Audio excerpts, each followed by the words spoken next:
একসঙ্গে তিন নায়িকা।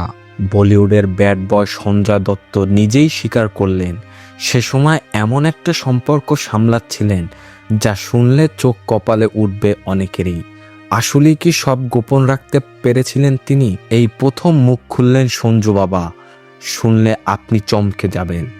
এক সময়ের হ্যান্ডসাম হাং সঞ্জয় দত্ত, বলিউডের হার্টথ্রোব, যিনি শুধু সিনেমায় নন, বাস্তব জীবনেও ছিলেন হাজারো নারীর স্বপ্নের পুরুষ।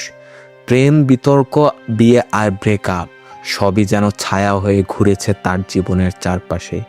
সম্প্রতি এক ইংরেজি সংবাদ মাধ্যমে মুখ খুলেছেন তিনি নিজের এক সময়ের তিন তরফা প্রেম নিয়ে। তিন নায়িকার সঙ্গে একসঙ্গে প্রেম করতেন তিনি, তবে কেউ কাউকে ঘূর্ণাক্ষরেও টের পেতে দেননি।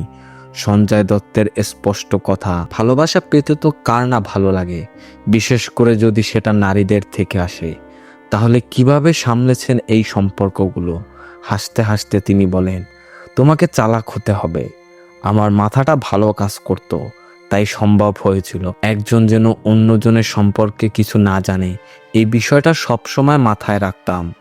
এই খোলামেলা স্বীকারোক্তি শুনে ভক্তদের মধ্যে মিশ্র প্রতিক্রিয়া সৃষ্টি হয়েছে। কেউ কেউ বলেছেন সঞ্জু বাবা তো রিয়েল লাইফ প্লে বয়, কেউ আবার কটাক্ষ করেছেন ভালোবাসার নামে প্রতারণাই করেছেন তিনি বারবার।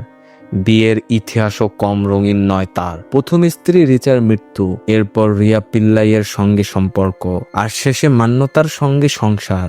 সঞ্জয় দত্তর জীবন একেবারেই যেন সিনেমার চেয়েও কম নাটকীয় নয়। আপনি কি ভাবেন সঞ্জয় দত্তের এই বক্তব্য সম্পর্কে? প্রেমে চালাকি নাকি প্রতারণা? আপনাদের মতামত জানাতে ভুলবেন না নিচে কমেন্টে। বিনোদন জগতের সকল আপডেট পেতে আমাদের ইউটিউব চ্যানেলটি সাবস্ক্রাইব এবং ফেসবুক পেজটি ফলো দিয়ে লাইক, কমেন্ট, শেয়ার করে আমাদের সাথে যুক্ত থাকুন। ধন্যবাদ।